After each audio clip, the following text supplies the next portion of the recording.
Hey, it's the afternoon, and I've just downloaded 2 videos, and I know what's coming next because haters gotta hate. So, I found 2 boxes that I went through to see what the little items were worth in the box, and no one could be more surprised than I was at the price of the little Matchbox Lesney cars. They're made in England about 1950, 1960. Some of them might be a little earlier.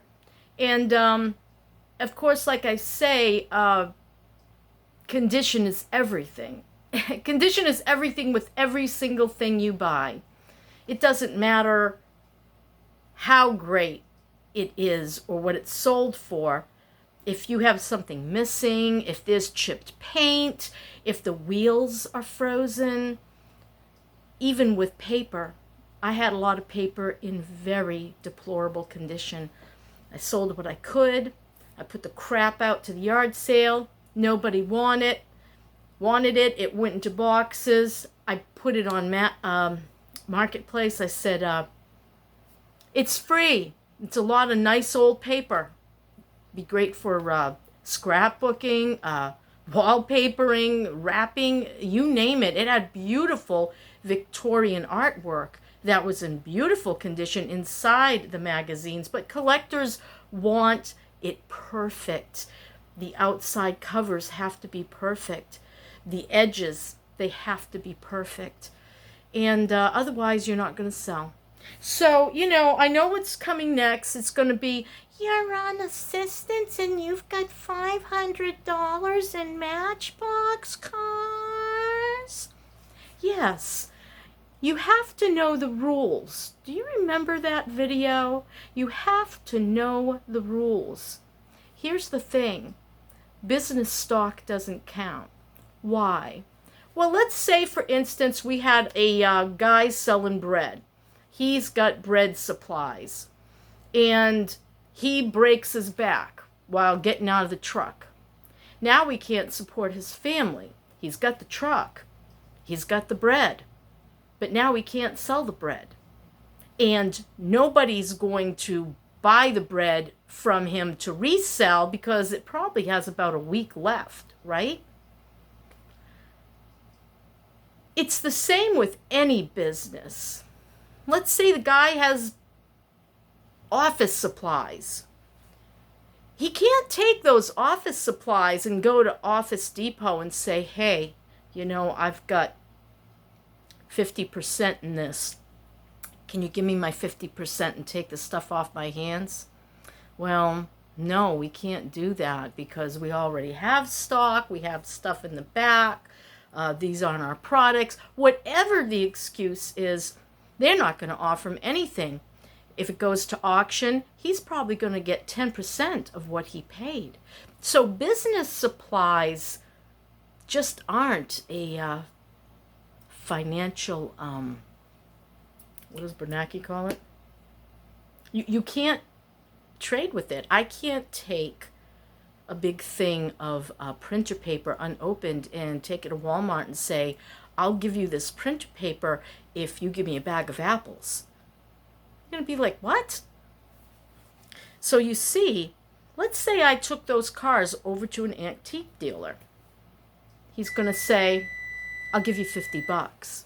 Be right back. So I take my little box of cars. I know what they're worth, and I bring them over to the antique dealer. He says, I'll give you $50.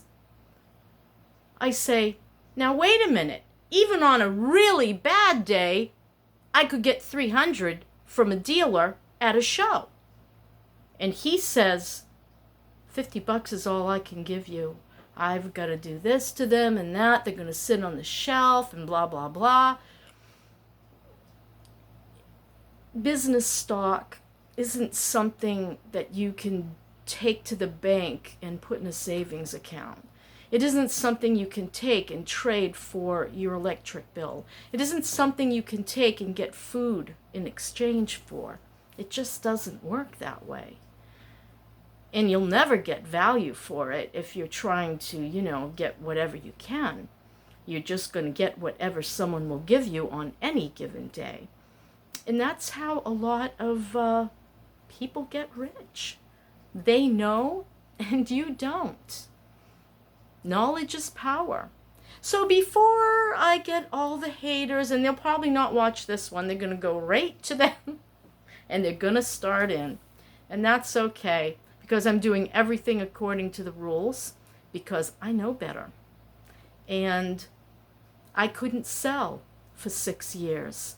I wanted to. Now, at first, I did go with the lesser stuff, and I did Webster Flea Market. I'd make about $150 once a week. Maybe I'd go over to that one, what's it called? Stokes. And that's way north. And it took a while to get there. And sometimes I wouldn't make $75. Stopped going there.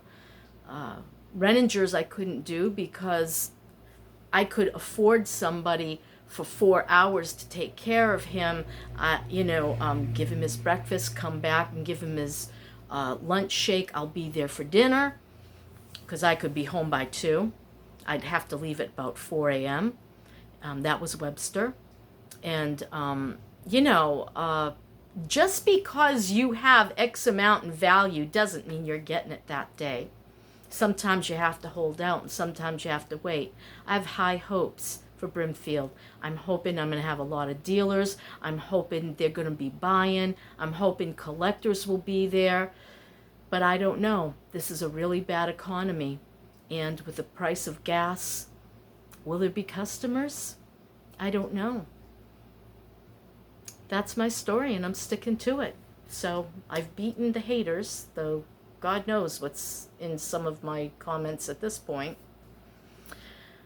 I'll talk to you soon. Bye.